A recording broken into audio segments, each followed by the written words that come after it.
खबर हरियाणा के झज्जर से है, जहां शिक्षा मंत्री महिपाल ढांडा झज्जर गुरुकुल के 109वें वार्षिक उत्सव कार्यक्रम में शिरकत करने पहुंचे। गुरुकुल में पहुंचने पर शिक्षा मंत्री का जोरदार स्वागत किया गया। इस मौके पर शिक्षा मंत्री ने कहा कि प्रधानमंत्री मोदी और मुख्यमंत्री नायब सिंह सैनी के नेतृत्व में देश प्रदेश सर्वांगीण विकास की ओर तेजी से आगे बढ़ रहा है। प्रदेश में हो रही नेताओं की हत्या को लेकर पूछे गए सवाल पर शिक्षा मंत्री ने कहा कि कहीं पर भी ऐसी घटना होती है वह अनिंदनीय है और इसके ऊपर कड़ा एक्शन लेने की जरूरत है।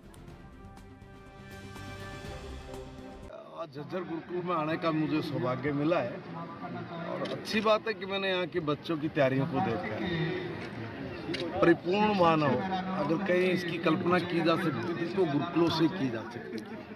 गुरुकुल पद्धति धीरे धीरे समाप्त हुई तो धीरे धीरे विकार भी बढ़ते चले गए।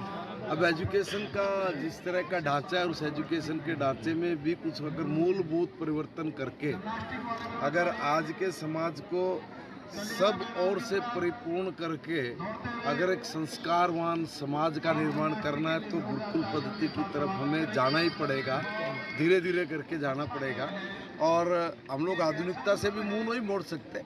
आज सारी दुनिया के साथ मिलकर हमें कदम ताल बढ़ाना है, आगे बढ़ना है, तो गुरुकुलों में भी इस प्रकार की पद्धति को खड़ा करना पड़ेगा।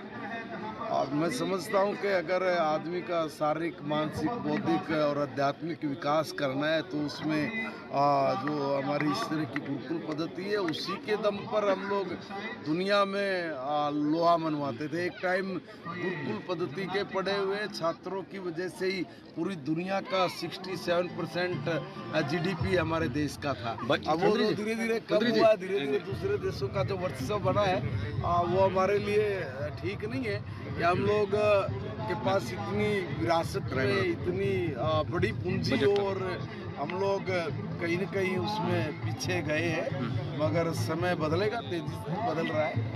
मंत्री जी लगातार जो है क्राइम बढ़ रहा है। पहले गोहाना में एक नेता का मर्डर हुआ, अब पानीपत में हुआ जेजेपी नेता का, झज्जर में भी एक नेता का मर्डर हो चुका है। देखिए, जहाँ भी इस तरह की कहीं पर कोई जो घटना होती है निंदनीय है, निंदनीय नहीं है। इसके ऊपर कड़ा एक्शन लेने की जरूरत है और सरकार इस पर कड़ा एक्शन ले रही है। हमने पुलिस विभाग को इसमें बहुत सख्ती के साथ कहा है कि उसमें आप लोग एक्शन ले। मगर एक और बात है, कई बार क्राइम का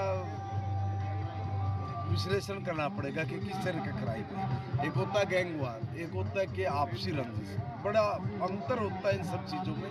मगर कैसा भी क्राइम वो नहीं होना चाहिए। ये जरूरी है कि देखिए, ये लोग गिने चुने 3-4 शब्द हर बार बोलते हैं। मैं भी 11 साल से विधानसभा में 11 बजट मैंने अपने आंखों के सामने देखे। हर बजट में कभी बोलेंगे ऊँट के मुंह में जीरा है, कभी बोलेंगे खोदा पात निकली चूहा, कभी बोलेंगे तो छोड़ा है, कभी कहेंगे इसमें कुछ नहीं है। अरे देखिए भैया, मुझे एक बात बताइए, ज़मीन के ऊपर जो काम हो रहे हैं, रोड्स बन रहे हैं, इंडस्ट्री बढ़ रही है, बिजली का उत्पादन ज़्यादा हो रहा है, 6000 गांव के अंदर 24 घंटे बिजली। आप एक बात बताइए, कौन सा ऐसा एक चुनाव है जिस चुनाव में एक मुद्दा ना होता कि 24 घंटे बिजली देंगे? आपके आंखों के सामने आज वो मुद्दा है क्या? खत्म हो गया। जो देवीलाल जी से लेके भजनलाल जी से लेके चौटाला जी से लेके हुड्डा जी तक सब लोग एक ही बात बोलते थे कि हम 24 घंटे बिजली लेके आएंगे, हमारी सरकार बनाओ। दूसरा कोई मुद्दा